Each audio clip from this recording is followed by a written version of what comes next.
I'm Tracy Baxter with today's Record Newswatch. Could there finally be a light at the end of the tunnel when it comes to the long-delayed underpass tunnel project that would provide a direct traffic link between the Crystal Run Galleria and Orange Plaza Mall in the town of Wallkill?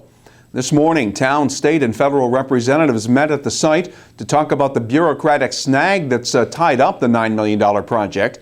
The land in question is owned by 4 different corporate entities, and existing bonds and mortgages on their properties have stalled progress on building the Mall Connector Road. Wallkill Supervisor Dan Depew says they think a lease arrangement could move things forward and not leave local taxpayers holding the bag. This is the shortest tunnel that I've ever seen in my life that you can't see light through the end of it when you think of it getting done. And our goal here today, by bringing all of the entities involved, all 3 major entities involved together, is to bring some light through the end of this very small tunnel.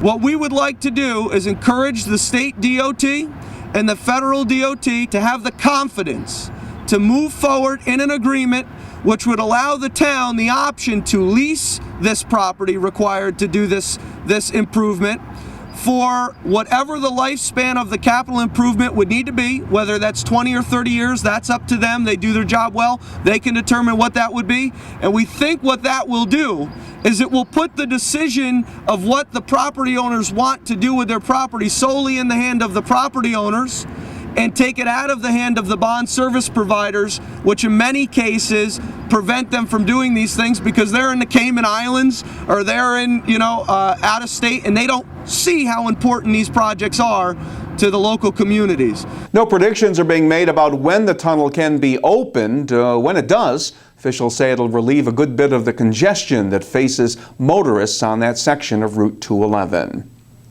According to documents posted online today by the Combating Terrorism Center at West Point, Osama bin Laden had been plotting to attack U.S. leaders, including President Obama and General David Petraeus, the former commander of forces in Afghanistan, who was also a West Point graduate and native of Cornwall.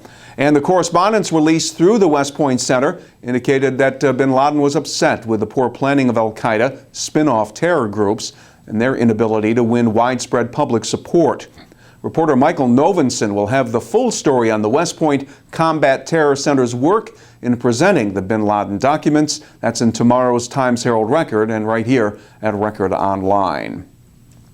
What kind of tax break should the developers of the Marketplace at Newburgh project be getting if the project ever gets off the ground?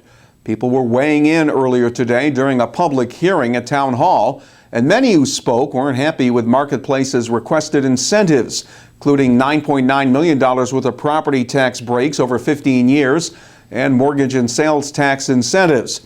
The shopping center's proposed for property along Route 300 opposite the Newberg Mall. Among those speaking out against the tax breaks, Town Supervisor Wayne Booth, who said the requested tax benefits would create undue financial hardships for the town and its taxpayers. Negative comment voiced today could ultimately sink the project, with Orange County Industrial Development Agency officials saying they'll follow the town board's lead when it comes to the project's ultimate future. Reporter Jessica DiNapoli will have the full story on today's developments and their implications here at Record Online and in tomorrow's Times-Herald Record. Could the long-closed Port Jervis Plaza site be the scene of a downtown revival? There is word that a Buffalo-based company, Ellicott Development, has purchased the property for $1.68 million at a foreclosure sale.